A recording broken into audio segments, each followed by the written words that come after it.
Family and fellow soldiers, I'm the professor, and this is the moment of truth. I look at the way I covered, the president, some of the trials of the president, I thought were, I think it is problematic when people run for prosecutor and promise to go after a specific politician. And both Letitia James, the Attorney General of New York, and Alvin Bragg, the District Attorney of New York, both of them did that. And that, to me, is problematic because you're not saying this is the offense and we need to bring justice to this perpetrator. You're saying, I'm going to go after him. And I think that there was a degree to which that was tolerated by the media writ large. I mean, I did note it at the time, but and when Trump does the same thing, and he's the president, so it's also a different degree, people perceive it as more problematic. You notice the operative phrase there being used by Jake Tapper? Tolerated by the media. He didn't say tolerated by the voters or even tolerated by the political establishment. He said tolerated by the media. Well, that gives you an idea about how important Jake Tapper thinks the white media has been to Trump being dragged into court repeatedly. Now, I know that that's Jake Tapper saying this, and he's pure trash, so of course we have to consider the source.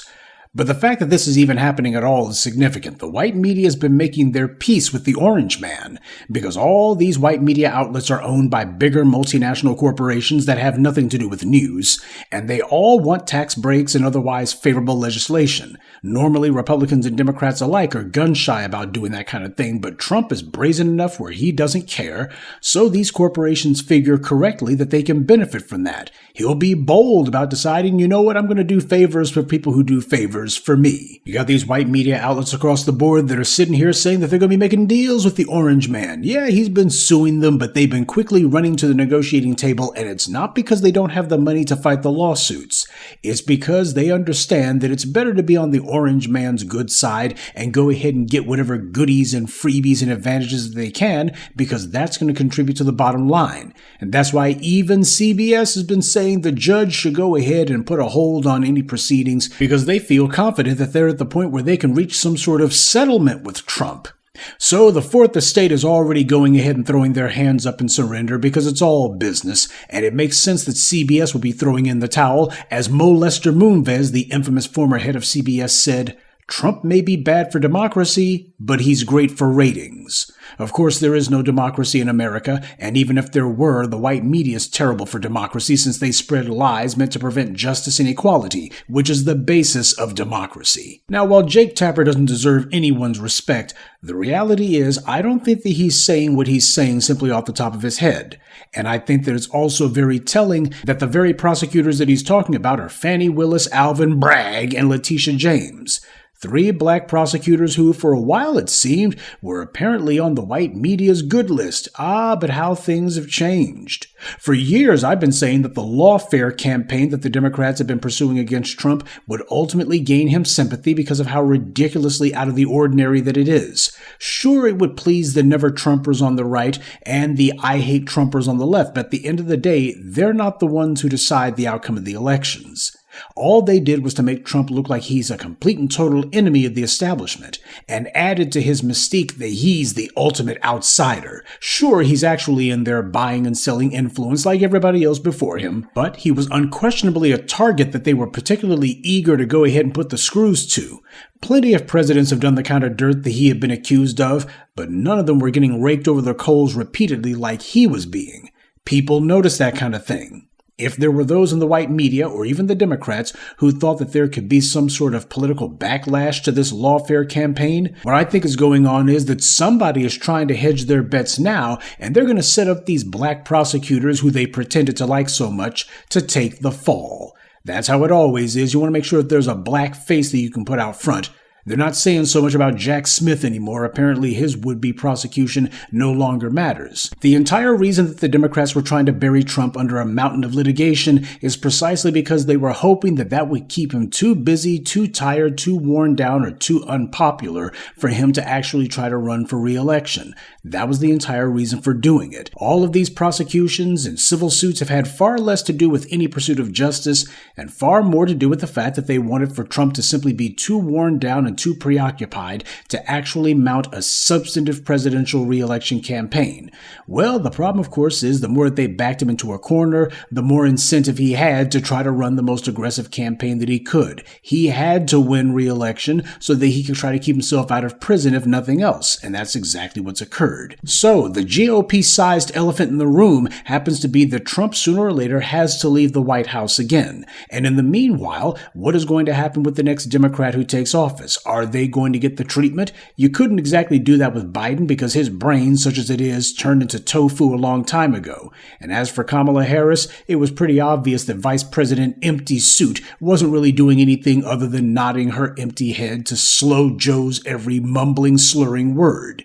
But that doesn't mean that the next Democrat who gets in there might not find themselves to be the subject of their own lawfare campaign. Now, of course, none of this would actually be possible if it wasn't for the fact that there are key Republicans behind the scenes, of course, who are actually going along with it. As far as they're concerned, Trump is still a thorn in their side. Yeah, they'll put up with him if they have to, but they would prefer not to. And that's the reason why you haven't seen Republicans across the board trying to do their own lawfare campaign to attack or otherwise punish the Democrats for repeatedly raking Trump over the coals. But that's not to say that this attitude isn't changing, because regardless of who thinks Trump deserves to be dragged into court time and time again and deserves to have as many criminal cases against him as possible, the reality is if this kind of thing becomes normal for presidential candidates or for ex-presidents, this is going to make it where a lot of people are not going to want to take the job. And in my estimation, this is basically a trial balloon being sent up to basically say it's time to at least think about calling off the dogs. Some of them at least.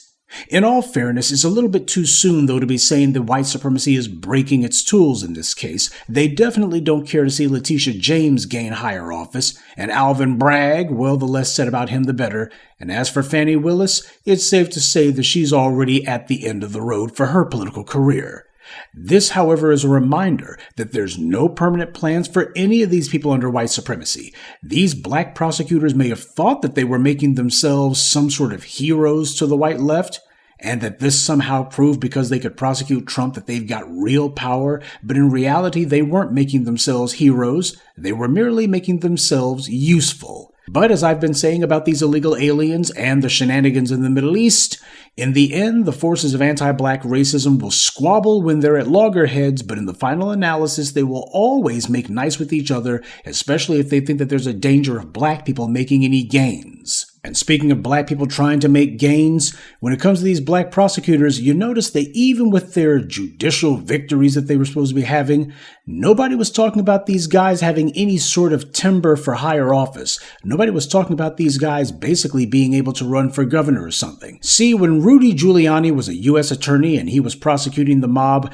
that was the reason why the white media was always gushing about that guy and saying, oh, how courageous, oh, how wonderful, and this guy definitely has the stuff to make it in politics. And it was precisely that support from the white media that enabled Rudy Giuliani to go from the U.S. Attorney's office to the mayor's office. But you notice that nobody in the white media has been praising the likes of Letitia James or Fani Willis. We're talking about Alvin Bragg and whether or not prosecuting Trump would result in him having what it takes to make it to the Senate or some other higher office. They haven't been saying that about those guys. They've been talking about them strictly in terms of can they or can they not actually win in court against Trump. Sure, they may have been rooting for them, but that's as far as it went. It was simply a matter of go ahead and give Trump a black eye. But after that, James, Bragg, and Willis might as well go ahead and form their own law firm. They might as well go ahead and become lobbyists or something because there's no real plans for these guys to go any farther than that. And that's the reality that these bootlicks never figure out. Alvin Bragg in particular twisted his bloated body into knots trying to demonstrate to the white donors up there in New York that he was going to be a good little boy. And these people all thought that they were playing the game, but here's what's actually happening. Now you got the not-so-subtle message being sent that this lawfare campaign, if it winds up backfiring, well, they've already figured out exactly who they intend to take the fall. And if it comes down to it, you can bet the exact same white media who was pretending to praise these chumps and was cheerleading for them to go ahead and go after Trump In the end, they'll also be saying, well, these guys, they were just overzealous. They'll be sounding just like Fox News and saying that these guys had a rush to judgment and that this was malicious prosecution and that they were just simply going too far, set a bad precedent. Yeah, they'll go ahead and pivot on a dime. And before it's all over, don't be surprised if the white media starts talking about James, Bragg, and Willis in the exact same terms that they talked about another overzealous prosecutor, Kenneth Starr. He also made his bones going after a president, Bill Clinton.